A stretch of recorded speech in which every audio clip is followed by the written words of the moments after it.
Araw ng Kalayaan ng Pilipinas, kung saan idineklara ni General Emilio Aguinaldo ang paglaya ng Pilipinas mula sa kamay ng Espanya. Matapos natin silang talunin sa isang laban sa Manila Bay sa pagitan ng Espanya at Amerika.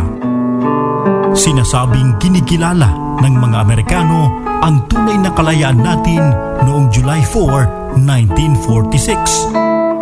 Taong 1964 naman, nang nilagdaan ng dating Pangulo Diosdado Macapagal ang Republic Act No.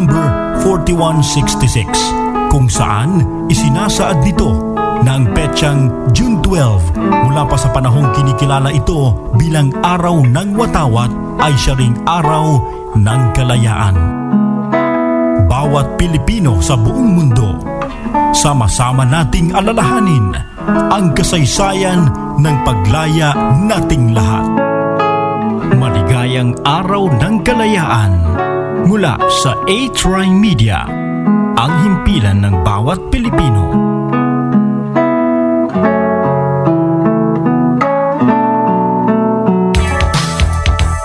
Sa A-Tri Media, ang himpilan ng bawat Pilipino, DZRJ 810 AM.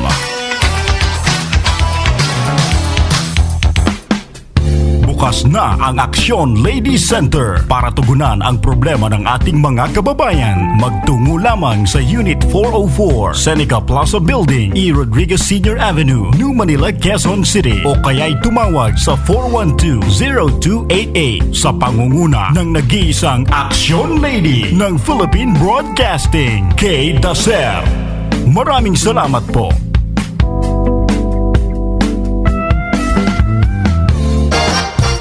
Ang mga mapagkakatiwalaan at maaasahang anchors ng A-Tri Media, sina paring Ray Langit. Hi! Hello! Ray Langit po! Kasanga mo, Langit! Gani Oro. Para po naman sa palatuntunang Oro mismo, ito po si Gani Oro. Neil Ocampo. Ako po naman si Neil Ocampo. Maraming salamat po. Angelo Almonte. Ako po si Angelo Almonte. Papasalamat sa inyong pagtutok sa serbisyo publiko. Edisyon. Percy Lapid. Magandang Yumaga! At Jimmy Morato. Ito po ang inyong kaibigan, Jimmy Morato. Nag-aanyaya po sa inyong lahat mga kababayan. Sa DZRJ 810 AM. Ito ang himpilan ng bawat Pilipino. A-Tri Media, DZRJ 810 AM. Narito ang magagaling at respetadong anchors ng A-Tri Media, sina Joey Falcon, Sa promo, sa Himpapawid, Bernard Tan, Kakampi nyo sa katotohanan at katarungan. Sammy Pagdilaw, Sir Chief, reporting for duty. Hana Senyeres, Po si Hannah Senyares ng OFW Family Club. Gemma Gumamela, Iba Pinoy Expat OFW Buhay Abroad. at Miguel Hill. Buenos días a todos mis amigos. Eso Carrancho Miguel Hill. Sa DZRJ 810 AM. Tunay na nagmamahal sa bawat Pilipino. DZRJ 810 AM. A-Tri Media, ang himpilan ng bawat Pilipino. Kayo'y nakikinig sa DZRJ 810 AM. A-Tri Media, ang himpilan ng bawat Pilipino. This program is brought to you by A-Tri Media Pro Incorporated.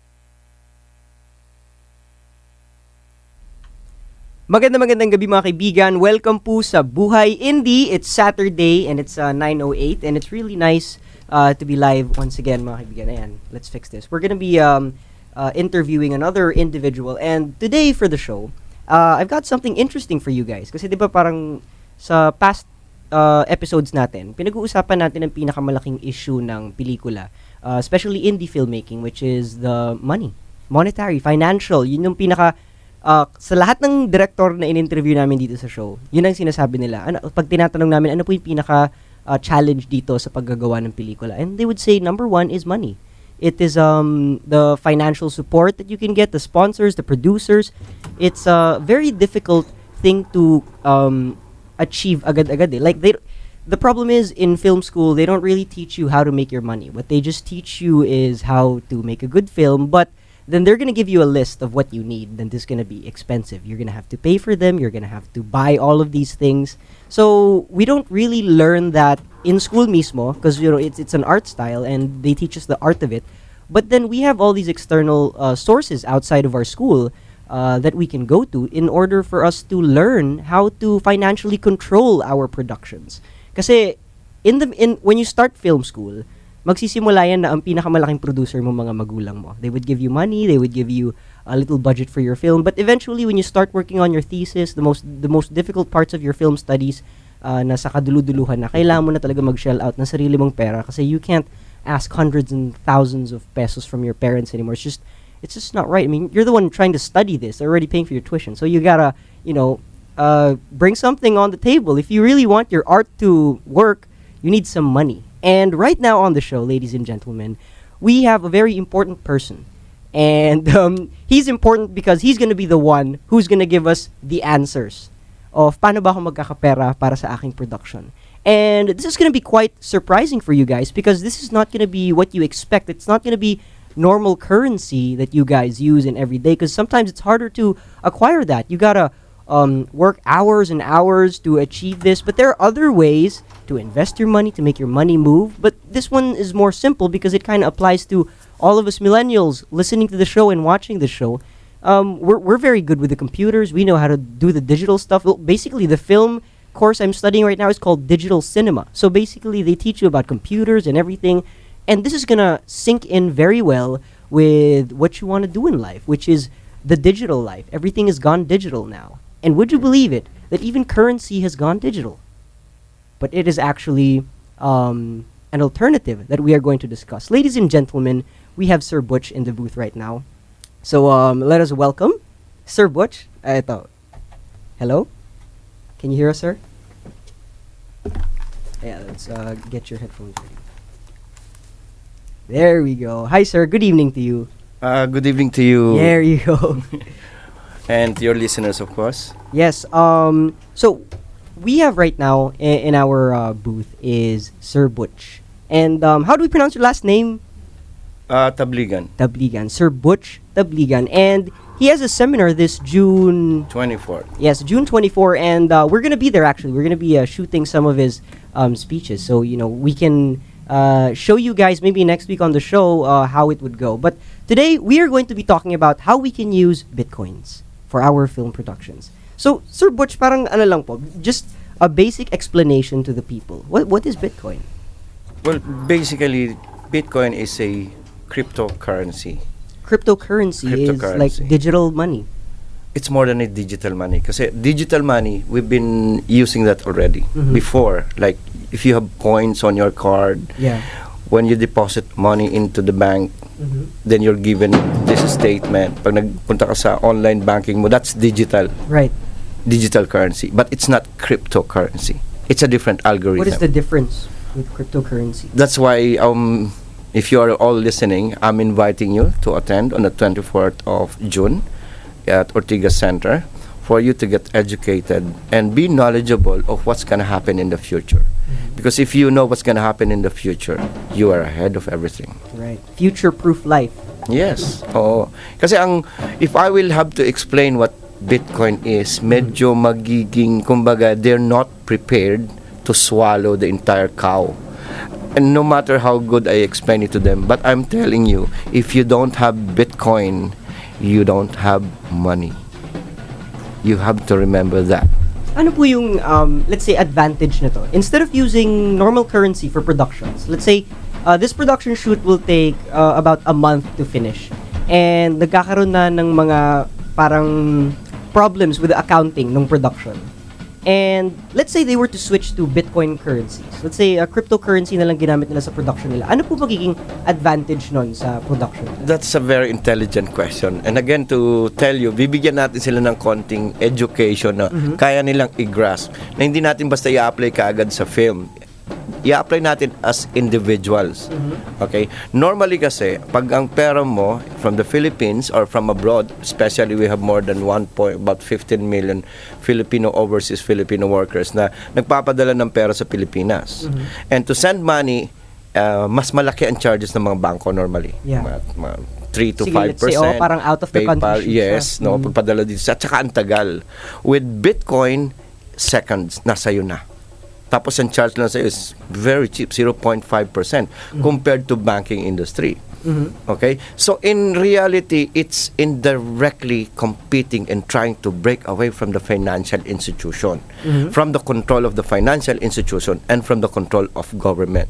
So what does that mean? Bitcoin is about freedom of power to purchase. Yung dati kasi, nung unang panahon, ang ginagamit na pambili ng tao is gold. Right. So when you have gold, that's money. You can purchase from anywhere. Di ba?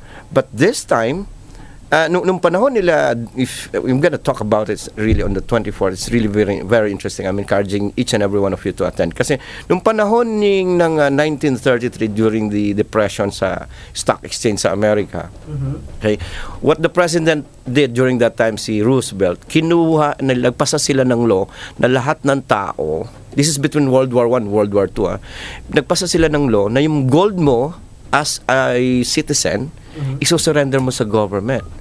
So when you surrender your gold to the government, practically you have no purchasing power. And they have issued to you, when you surrender the gold, they give you this fiat currency or paper money issued by the government. So binigay sa yon, pero what you're now holding is no longer gold. You're holding a piece of paper. Now, when the government collapsed or nagkaroon ng World War, what's the value of your money? Right. Nothing. This is just paper. It's just paper. Yeah. Where's your gold? It's with them.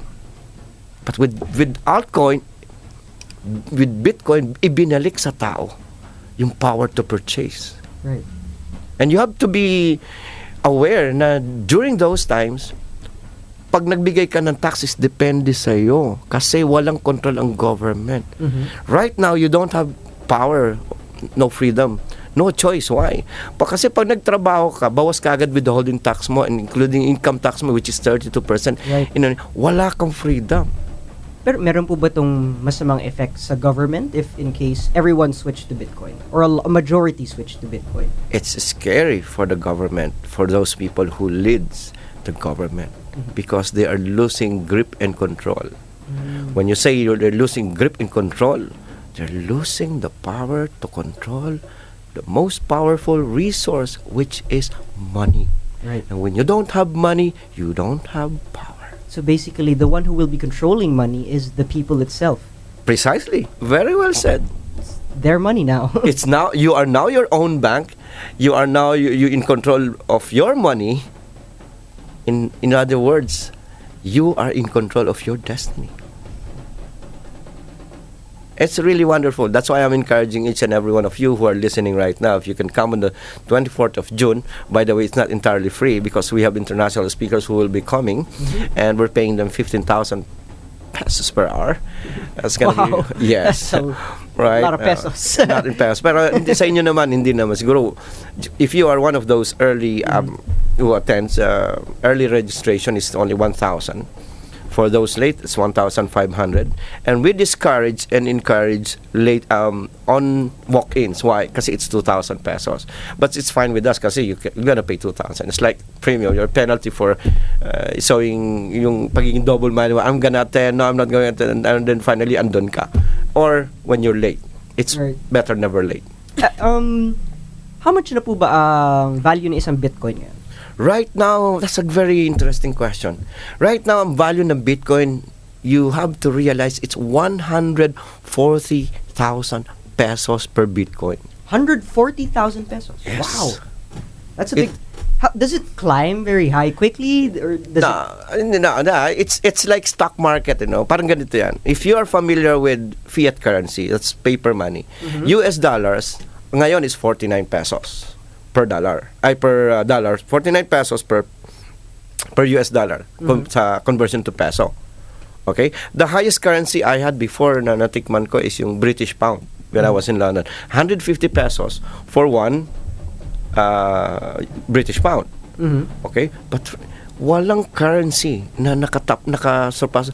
This is 140,000 pesos Per Bitcoin. per Bitcoin. But 8 years ago, it was zero. How did it get to that? That's a very interesting question again. That's why I'm encouraging each and every one of you who are listening out there to come to the office, come to our seminar so you'll get educated. Because with no education, you are in danger, my friend. Well, we are looking forward to this seminar on June 24. Please. 12 noon to 5 p.m. Yes. The early birds, you can get it for 1,000 pesos. Hanggang ngayon po, if they ordered now, 1,000 pa lang. 1,000 pa rin. Pero ano na, actually, we have more than 150 who manifested their interest dun sa event sa Facebook. Dami na, pero tsaka from Facebook and Eventbrite. Okay? But we are limited to 50 seats maximum. So if they really want to take advantage of becoming one of the earliest, might as well grab the opportunity now. Well, to educate our people more about Bitcoins, why don't we watch this video that Yes, you've please. prepared for us? Yeah. So you guys can understand more of how Bitcoin can help us in our productions and as individuals, basically. And you may not be a filmmaker, you may be another artist or whatever, but Bitcoins will really help you. You got control of your money. So ladies and gentlemen, let's watch this. Modern technology allows people to communicate directly. Voice and video calls, emails, pictures and instant messages travel directly from A to B, maintaining trust between individuals no matter how far apart they are. When it comes to money, people have to trust a third party to be able to complete a transaction. Blockchain technology is challenging the status quo in a radical way. By using math and cryptography, blockchain provides an open, decentralized database of any transaction involving value, money, goods, property, work, or even votes, creating a record whose authenticity can be verified by the entire community. The future global economy will move towards one of distributed property and trust, where anyone with access to the internet can get involved in blockchain-based transactions, and third-party trust organizations may no longer be necessary. The uses of blockchain technology are endless. Some expect that in less than 10 years it will be used to collect taxes. It will make it easier for immigrants to send money back to countries where access to financial institutions is limited. Financial fraud will be significantly reduced, as every transaction will be recorded on a public and distributed ledger, which will be accessible by anyone who has an internet connection. Think of it as wills and contracts that execute themselves, or dated proof of existence for ideas, much like a patent. Blockchain will become a global, decentralized source of trust, but not everyone is ready to embrace it. A huge proportion of trust services, from banking to notaries, will face challenges on price, volume, and in some cases, their very survival. Public authorities could find it more and more difficult to enforce traditional financial regulations due to the new possibilities offered by the Bitcoin network to bypass traditional financial intermediaries. Unimagined new networks will evolve to meet society's needs more cheaply and potentially more securely. Will governments, financial and legal institutions embrace blockchain? What will happen to the ones who don't?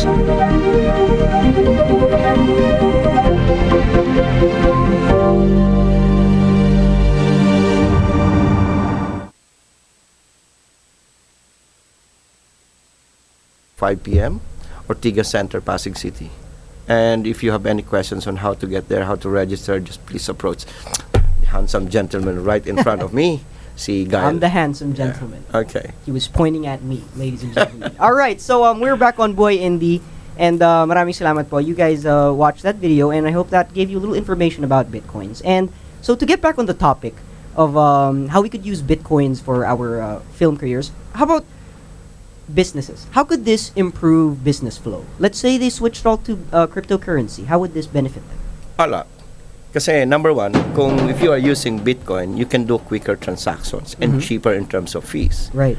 And number two, I don't want to say it on the air kasi medyo bibigyan ko lang ng teaser. You can save a lot on taxes. Yeah. If you know what to do. And the governments again will not say, "Oh, you're robbery. That's robbery." And you're taking away money, yung income the income of the government is basically taxes. Right. Yeah, meron akong mga production friends na students sila, and some of them are not graduating agad-agad because they're kind of making use of this tax-free pass. Because if you're a freelancer, you don't have to pay for taxes, which means you can find more clients that can pay you for less. Kasi they don't have to pay for the taxes that you have to pay. For example, if you were a legitimate film production already, you got yourself permits and everything, you're gonna have to pay a tax. A percent of what you earn Like will go to the government. Kyle, if you get paid on Bitcoin, how can the government know that you were paid on Bitcoin?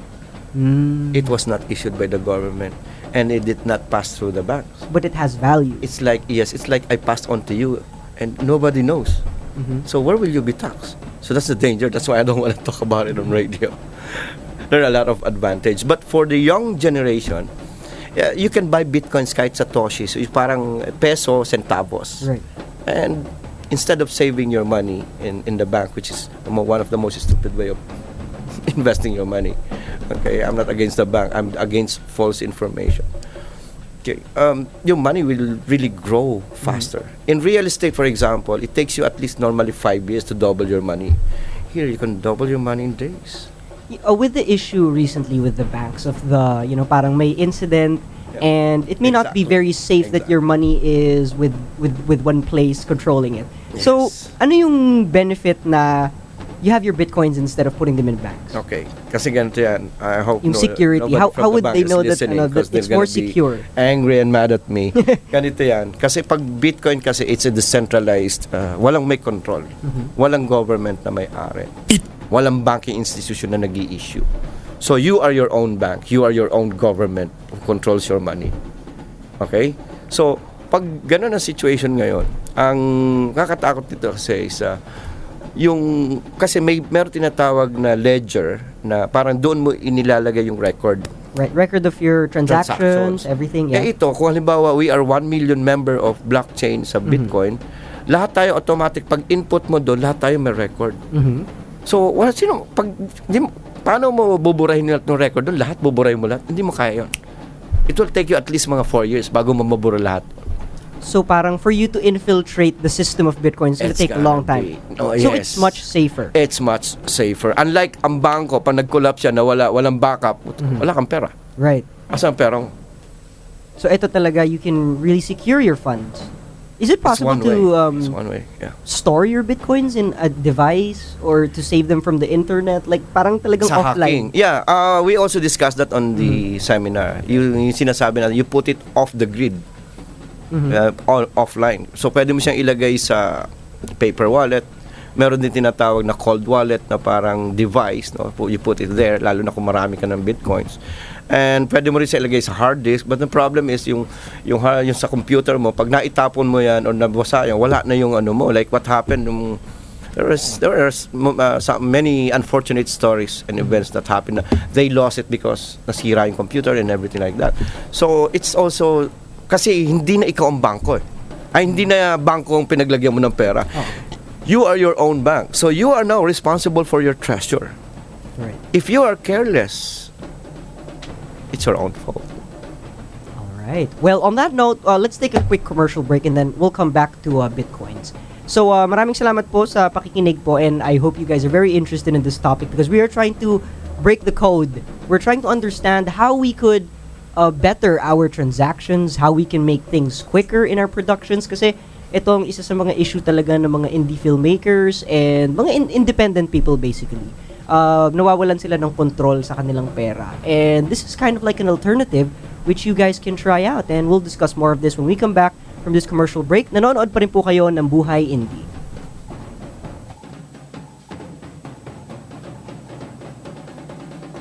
Ito ang DZRJ 810 AM H-Ry Media, ang himpilan ng bawat Pilipino.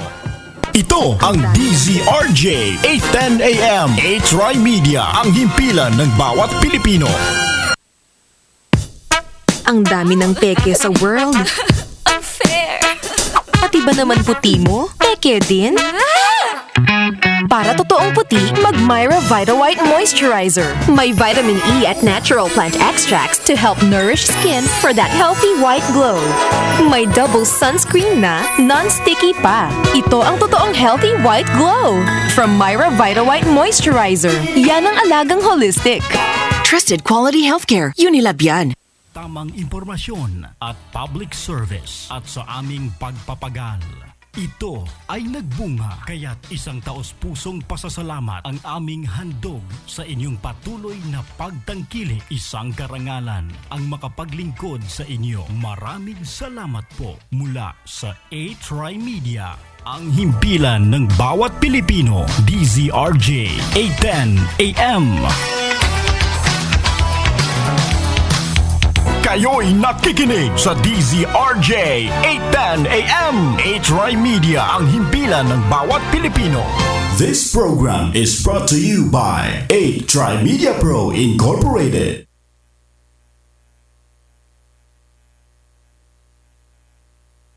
The best is talagang pumunta.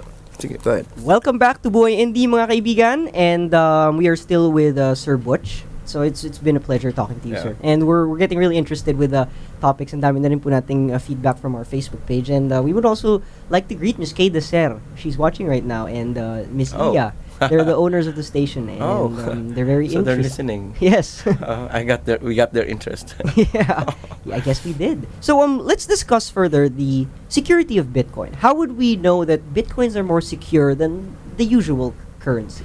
Okay, it's like this. How would you save your stuff? This has something to do with the media. Mm-hmm.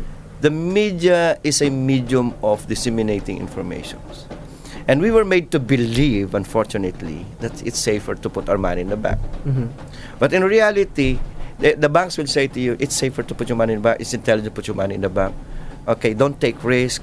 Okay, don't put your money there because it's dangerous. Mm-hmm. But in reality, they will take your money and they're the ones playing it with risk. Yeah, because that's how you become successful in business. You take risks. Yes, and you see those buildings of big banks? Yeah. How are they able to make that? I believe you will have to agree with me that when you put your $1 million in the bank, that's 1% in a year.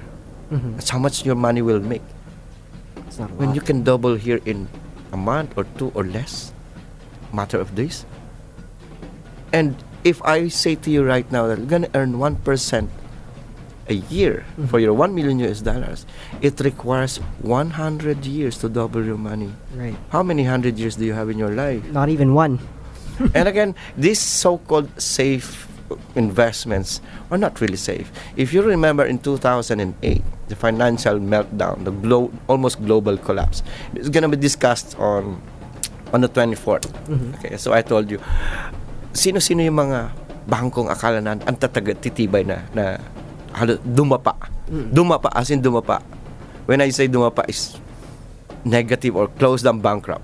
JP Morgan, Citibank, Lehman Brothers, but they were covered by the government kasi yung government introduced yung quantitative easing upon the pressure of Federal Reserve Bank. Mm-hmm. Okay? Now, ano nangyari doon? They have to print new money, print paper money. And that means burden sa mga tao kasi it's like an additional tax. Right. Every time the government issues paper money, it's tax inflation. In the form of, it's additional tax in the form of printed money. Mm-hmm. Because if you look at your money, nakalagay doon sa America, it's legal tender. Okay? Mm-hmm. Dito sa atin, ang salaping ito ay bayarin ng government. Who is the government? And how does the government get paid? They get paid through tax. Right. Now, who's paying tax? The Us. people. The people. Right. That's why they will not tell us. Pero is it possible, for example, to because there are online hackers, digital hackers. Is it Correct. possible for someone to hack your bitcoins away from you? Tell me what happened to BPI now. I am an IT, so I know it's an inside job as well. Yeah. Okay? Kasi rare yung vulnerability mo against hackers is mostly from the inside. Kumbaga, ang karamihan sa hudas nasa loob. Right. Wala sa labas. Mm-mm. Mas madaling i-atake ang nasa From the loob. Kung nasa inside, loob yun. Ano mo. Like for example sa terrorism, di ba? Pag invaders from the labas, hindi yan. Gagawin sa'yo, papaina kita refugee. Then later na magiging terrorista yan, pinalaki mo doon. You invited terrorism in your country. It's the same manner na yung if you want to protect your Bitcoin, halimbawa meron ka na dito, there are so many ways. And again, this will be discussed lengthily doon sa ano. Okay? Kasi now, hindi na nilalagyan pera mo sa banko. You are now your own bank. So you really look after your money. Your gold, basically. But wala ka nang pinagtitiwalaan na ba, it's yours. Right. Okay, we are your own police, you are your own protector of your money. And again, 'di ba, sa banking, pag nagsara ka nagbangko nagsara 250,000, ngayon 500,000 na per deposit. What if you have deposits of 8 million? You're gonna get only 500,000. I'm sorry. That's how the system works. So, 8 million, 500,000, so where is equality there? Where is justice? Right. Okay, well again, you're not being properly educated on that. Kasi it's advantageous to the government, to the banking industry. Na, well, you lose this much, but we can only pay you this much. And again, it's unfair. Pero talking about security again, of securing your own money, there are so many ways to secure your money when it is in digital form or it's a cryptocurrency. Again, you can make a wallet paper, a wallet paper wallet. That's it. Pwedeng may device, pwedeng basta off the grid. Kasi anything na nasa internet is possible for hacking. In fact, I can even get into your Facebook account if I want to. Oh, please don't. So, Joke lang. it is possible for people to hack your coins away. Pero there are also ways for you to protect it.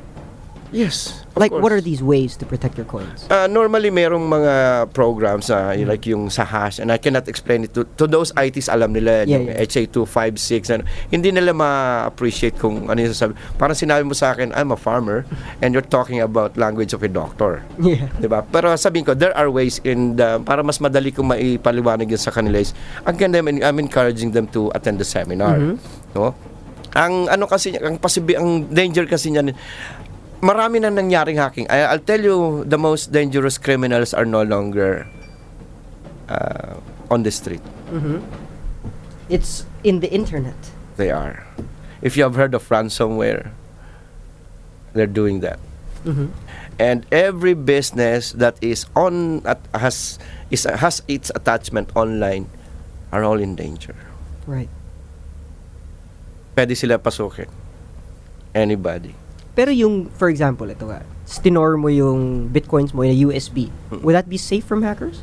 Yes, pero yung USB mo, pag inapakan niya, problema mo na, hindi mo na. Kasi it's a record Right. It's a combination of letters and numbers. You cannot retrieve that record, it's gone. Pero ang maganda nito, nagiging aware ka na dapat mo parang yung cellphone mo, pag nalasing ka, iniwan mo, wala sa'yo. Diba? Basta na yun, it's like that. Now, since aware ka na ngayon, pag bago ka malasing, isusuksok mo na sa bulsa mo talaga. Maaari nga lang sa loob ng pantalon mo, di ba? Baka magnalasing mo, pagulong-gulong ka man. Marami na po ba mga establishments na tumatanggap mismo ng Bitcoin for transactions? The entire population of Japan, which is more than 135 million, is now accepting Bitcoin. You don't have to bring money when you travel to Japan. And Japan, being the third most powerful economy in the whole world, if you are doing business with them, that ripples to you. Because they accept that as a payment. Right. So we're very much behind. Problem is, yung law sa Japan, hindi pwedeng i-apply sa US, America, sa Philippines. Iba-iba yan. Because they have their own jurisdiction. They have their own government. But you cannot afford to miss business with Japan. If you're a businessman, can you? Right. Pero meron po bang mga dito sa Pilipinas? Sa ating bansa? Places na tumatanggap? If you go to the internet, meron pa rin dito sa atin. Before Japan, meron na mga more than 100,000. Actually, you can use it to buy car, house, yes, and buy love. No, I'm joking. Yes, binabayad na yan, totoo lang. Marami na yan. And we're very unfortunate na parang yung education ngayon palang pumapasok sa atin. And this is the right time. Right. There's an ongoing parade. You have to join the parade. Pero ang transfer ng Bitcoin, it's as simple as pressing a few buttons on your phone, sending it to their Bitcoin wallet, and that's a transaction. It's parang email lang din. Parang email lang, ching, andyan na sa'yo. Will you be able to do this with any device? Like a computer, a phone, a tablet, any device? Yes, basta may wallet to wallet yan, pwede. Dadaan ng blockchain, yes. Ang problema nito, ito sabihin ko sa'yo, what's the wonder about Bitcoin is, go any part of the world eh. Kung Right. meron nga lang internet sa Mars, doon na padala mo na yung pera doon eh. Right. Hindi dumaan ng bangko. Pag dumaan sa bangko, may cut sila. Wala na. Asan ang mga bangko? Hindi sila papayag. 10% of their gross income comes from remittance. Let's talk about Bitcoin wallets. Kasi Bitcoin wallets are something you need, diba? For you to be able to store your wallets. Yeah. And you get a To store your specific Bitcoin, yeah. address, a Bitcoin address, Bitcoin wallet address. So, may marirecommend po ba kayo mga Bitcoin wallets na Yung pwedeng pinaka-famous is pumiling sa- blockchain.info. But there are so many companies right now or software. No, marami ng companies ngayon that they can offer. You can just check on Google. But blockchain.info is the most famous. Right now, I'm the international director of Remitano. Anybody who knows blockchain, how to do the program, knows the algorithm, can make their own wallet actually. Kasi it's free, it's open system, open source. So, kaya mong gawin. Kumbaga, pre-provide na sa inyo, ganito, nakagawa ko ng makina. Makina na sasakyan. Ikaw, ginawa mo, pinaganda ko, naging Toyota. Pinaganda ko, naging Hyundai. Pinaganda ko, naging Ford. So you mean you can program your wallets? Parang ganon? Pwede kung marunong ka ng IT. Pero kung baga, may magagaling sa'yo, hindi naman pwede tayo engineer. Hindi na tayo indie filmmaker. So, you trust the one who is good at that. Making the wallets. Yes. Meron mga ganon. And Blockchain Info has more than 10 million users all over the world. Yung coins.ph. Coins.ph is, meron silang create na wallet nila in their system. Okay? But so does this mean they can see your money? They have access to your wallet history? That they can answer with authority. I'm not them. Pero ang ibig sabihin, if they close down, that's it. So that's why you have to make your own wallet. That's why I need to be very careful what I say. Sorry about that. But it's the truth and the reality of it. So we can prepare the people to really take that's care why of you don't put all your eggs in one basket. Hindi mo ilalagay lang kung marami kang bitcoins, wag lang sa coins.ph, wag lang sa ano. Kung as much as possible, ngayon kaya mo i-diversify. Yeah, diversify. Tsaka kung marami ka na, dapat na kung meron kang cold wallet na off the grid talaga. Kasi ikaw What's a cold wallet? Cold wallet is meaning basically it means off the grid, offline. Walang hindi nakakabit sa that could be called pero hindi yan yung parang create na wallet. Meron na kasing it can be manufactured now. Like Trezor wallet. Right. Like Trezor wallet is parang akala mo maliit na lalagyan na packet na bakal ganyan para kahit mabasa siya hindi masisira yung record mo. Yes, pero pag niyanakaw din sa'yo, mananakaw din. Right. Pero kumbaga, you are now your own bank. You are now your own vault. So itatago mo talaga. And pero I think it's very easy kasi handy, hindi katulad ng kailangan vault na napakalaki. Tama. Diba? It doesn't consume actual space. Yeah. Pero ang bitcoins, this also has a limited supply. Am I correct? That's a very good question. I'm glad you brought it up. Because if it's infinite, hindi siya infinity. Unlike governments, they can always issue money na sinasabi nila. Print lang paper sila. money, print lang sila. Pero anong value nun? I don't like to say this, but it grieved me inside. But that's the truth. Anytime they print money, that's it. Easy to put. Kung kilala mo si Greenspan when he was interviewed. Greenspan, by the way, was the chairman of the board of Federal Reserve Bank before. Sabi niya ganun, Mr. Greenspan, madi-default na tayo. Magbabayad tayo, hindi tayo makakabayad. Default na yung treasury bills natin. It's the issue, you issue a debt. Umutang ka sa isang government, babayaran mo, be-default na. Alam mo kung anong sinagot niya? We will never default. We just print money. How confident and arrogant. Di ba? Yeah. Sa mga tao hindi nakakaalam, okay lang yun. Pero totoo lang, dagok yun sa every citizen. Yeah. Every time they print money, that's tax. It is. Hindi alam ng tao, ordinaryong tao yun. Pero going back to the question, yung sabi mong, yung sinabi mo yung question mo, yung... About if it's limited in the supply. Ang maganda niyan kasi, since yun, unlimited yun, they can always print money, di ba? Right. So, Bitcoin kasi is 21 million lang. 21 million 21 bitcoins. million bitcoins. Ang mamamine. Right. Mamimina. Right now, ang available sa circulation is more than 16 million. But since it's 21 million, hindi pa namimina lahat, alam mo kaagad na 21 million lang. 21 million, that's it. That's a supply. Right. And according to the economics law of supply and demand that dictates the price, who are the users? Every individual and every businesses. Okay? Yung individual na lang, 7.5 billion population, global. Businesses, they are users as well. Every business is a user. Every individual is user. Punta na tayo sa tao, 7.5 billion users. That's the demand for the 16 million or 21 million maximum, wherein every individual is a potential user, is a potential market, is a potential demand. What does that mean? And there is no more supply.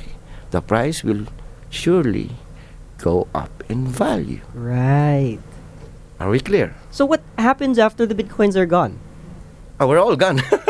It'll take a long time before everything can be mined. What do you mean gone? Yung 21 million Yeah. is fully mined? Yep. Well, Is it possible to mine them agad-agad? No. Kasi up to 2040. Wow. 2040, na-mine na lahat yung 21 million. If it's mined already, there's no more supply, but the only way to decrease demand is World War III.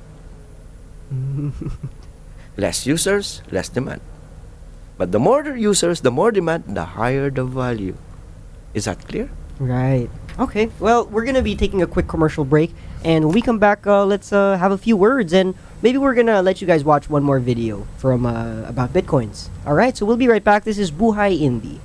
Ito ang DZRJ 810 AM H-Rai Media, ang himpilan ng bawat Pilipino.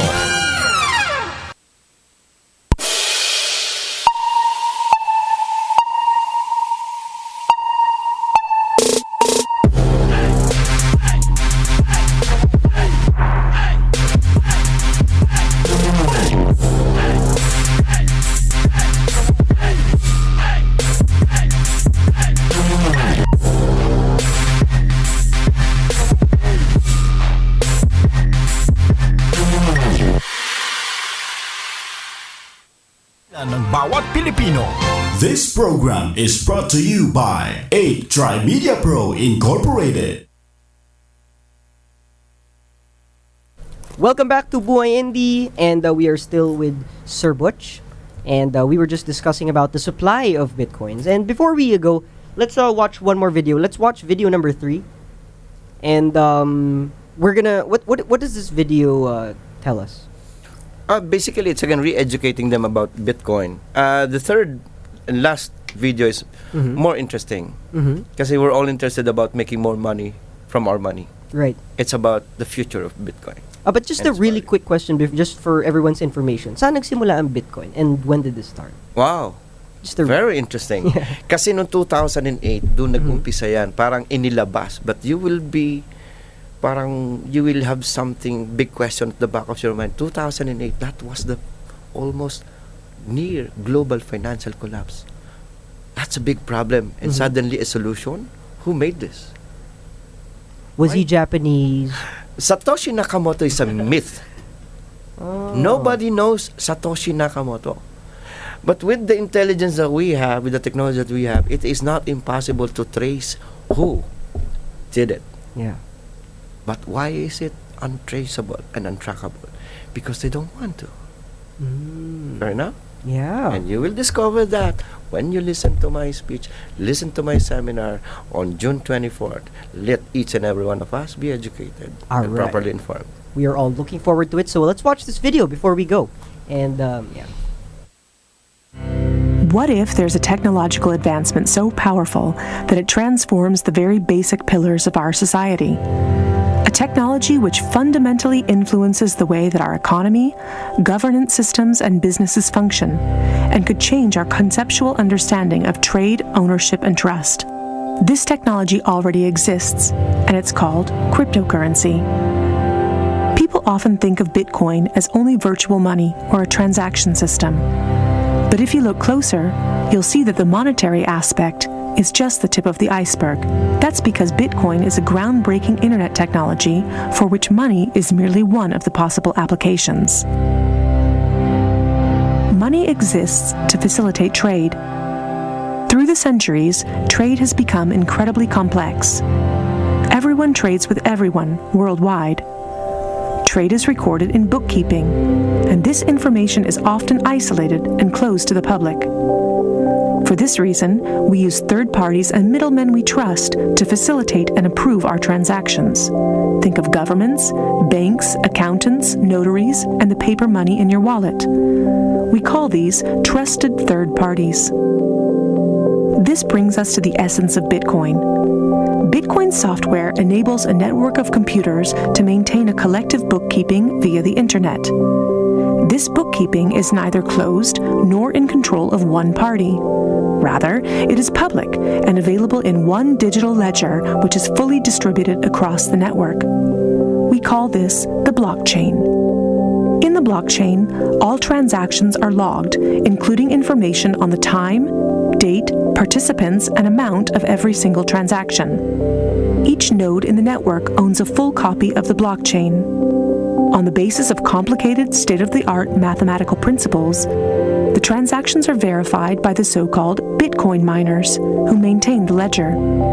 The mathematical principles also ensure that these nodes automatically and continuously agree about the current state of the ledger and every transaction in it. If anyone attempts to corrupt a transaction, the nodes will not arrive at a consensus, and hence will refuse to incorporate the transaction in the blockchain. So every transaction is public, and thousands of nodes unanimously agree that a transaction has occurred on date X at time Y. It's almost like there's a notary present at every transaction. This way, everyone has access to a shared single source of truth. This is why we can always trust the blockchain. The ledger doesn't care whether a Bitcoin represents a certain amount of euros or dollars, or anything else of value, or property for that matter.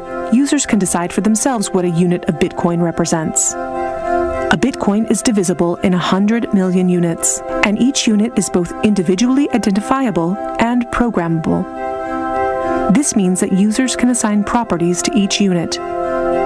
Users can program a unit to represent a eurocent, or a share in a company, a kilowatt hour of energy, or a digital certificate of ownership. Because of this, Bitcoin is much more than simply money and payments. A Bitcoin can represent many kinds of property: 1,000 barrels of oil, award credits, or a vote during elections, for example. Moreover, Bitcoin allows us to make our currency smarter and to automize our cash and money flows. Imagine a healthcare allowance in dollars or euros that can only be used to pay for healthcare at certified parties. In this case, whether someone actually follows the rules is no longer verified in the bureaucratic process afterwards. You simply program these rules into the money. Ergo, compliancy up front. The unit can even be programmed in such a way that it will automatically return to the provider if the receiver doesn't use it after a certain amount of time. This way, the provider can ensure that allowances are not hoarded. A company can control its spending in the same way, by programming budgets for salaries, machinery, materials, and maintenance so that the respective money is specified and cannot be spent on other things. Automizing such matters leads to a considerable decrease in bureaucracy, which saves accountants, controllers, and the organization in general an incredible amount of time. The programmable open character of Bitcoin allows us to completely rebuild and innovate our financial sector and our administrative processes, make them more efficient and transparent, and significantly decrease bureaucracy. But there's more. In an Internet of Things, our economy will be dealing with machines that actively participate in the economic traffic. In fact, they're already here. Think of a vending machine, or drones delivering packages. These machines are unfamiliar with the concept of trust, but Bitcoin is not. Because of Bitcoin, the drone can be 100% certain that it will deliver the package to the right recipient and know for sure that it's been paid for. And we can program the vending machine in such a way that it will automatically keep track of its supplies, order new supplies from the supplier, and pay for them automatically. Of course, you'll understand that this is only the beginning. Internet technology is disruptive and breaks the status quo. It opens markets and breaks the positions of middlemen all the time. Bitcoin and cryptocurrencies have caused a paradigm shift. It's time to explore this new technology constructively and critically, and openly discuss potential applications.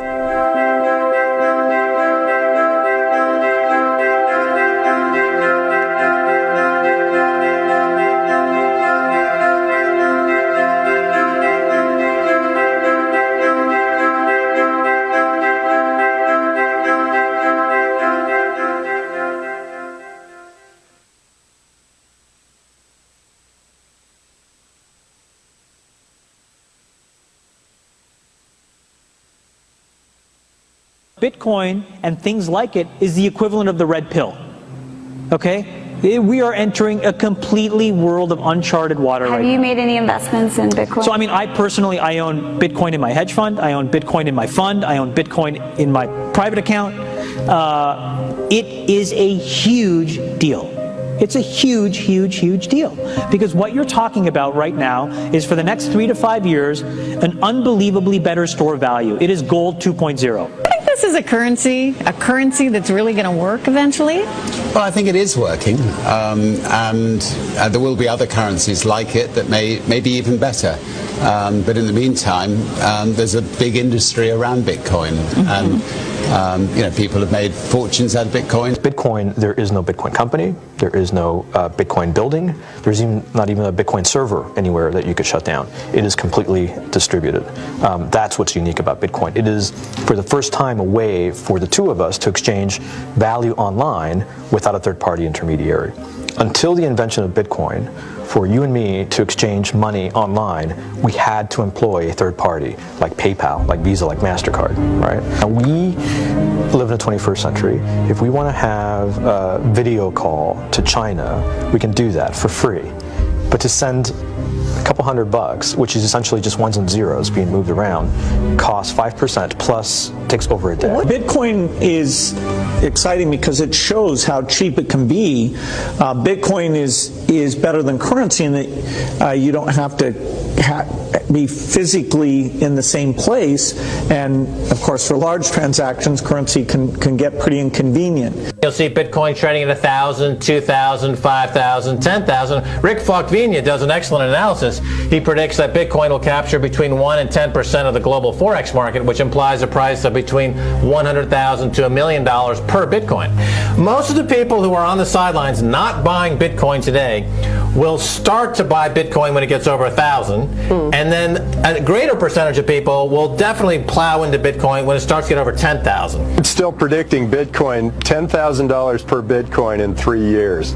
Casares, he's the CEO of Zappo, which is a Bitcoin wallet and Bitcoin vault. I think it's mostly a very positive thing. I think we're going to see ups and downs like with any other emerging technology, but I think Bitcoin is here to stay, and it makes sense that it be taxed and treated like any other. So let's make a bold call here. In 10 years, what do you think Bitcoin will be worth? One Bitcoin? Between $500,000 and $1 million. A lot of people are just seeing the charts and thinking how high will it go. What I'm doing is counting backwards. I mean, this is a transactional currency, and it is a store of value. As such, it is a product and a service competing on a very tangible market for stores of value and for transactional currencies. So what is the size of that market? Right.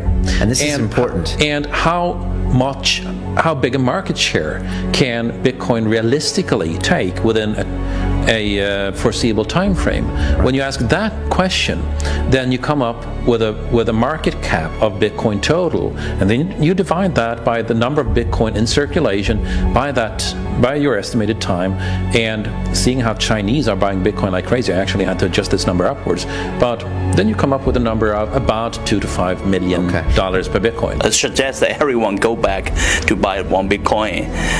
Not too much, only one is enough. If everyone is po natin si Sir Butch Tabligan. Oh, thank you for murdering my name. I'm sorry. I've always twisted my tongue with your name. You don't twist your tongue with me. Twist your tongue with women.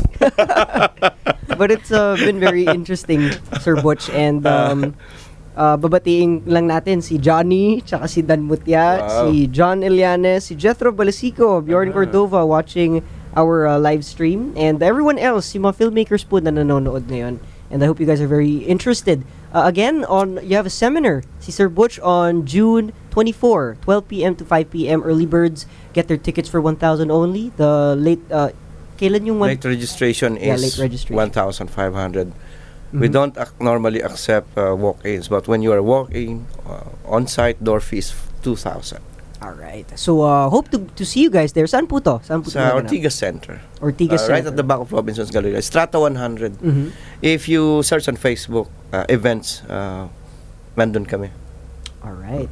Well, it's been a wonderful discussion with you, Sir Butch, and I can't wait to listen to you speaking. And finally, we get to learn more of the details of Bitcoins kasi you will be giving a more in-depth speech of how it works, how it will be beneficial for you, and much, much more for you guys to look forward to prepare for your future. Yeah. All right. It's like pag nag-attend sila, you're now burning in desire to make a change, be a part of the movement, of the march, of the parade. The next question is, what are you gonna do? Right. Well, we have enjoyed today's show, and we'll see you guys again next Saturday, 9 p.m. to 10 p.m. This has been Buhay Indie with Direk Gael Sarne and Sir Butch Tabligan. Thank you very much, Sir Butch. It's Thank you very much, been my pleasure listening to you. And everyone else here is inspired, and we all want to get in on it agad-agad. Future-proof your life immediately. So for film producers and film productions, I guess this could be a good alternative because it saves you a lot of time to transact. It's as quick as a snap. You got your Bitcoins, and if you need rental payments agad-agad from a very far place, if they accept Bitcoins, you can do it really quickly and there'll be no problems. And the best part about this is it's very transparent, and I don't think it would be very difficult to do any shady business. There is no with this. double transaction. It's safe. Yeah. So we hope you guys could switch to alternatives and make your productions better. So, always better ideas for your productions will always, make it improve. So that's the ultimate goal, is to always improve ourselves as people, not just as filmmakers, but as people. So, yeah. Thank you very much, mga kaibigan. See you again next Saturday. Susunod na po si Madam V. And this has been Buhay Indie. God bless you guys. Goodbye. Ito ang DZRJ 8:10 AM. H-Rai Media, ang himpilan ng bawat Pilipino. June 12, 1898. Naganap ang makasaysayang pagpapahayag ng Araw ng Kalayaan ng Pilipinas, kung saan idineklara ni General Emilio Aguinaldo ang paglayan ng Pilipinas mula sa kamay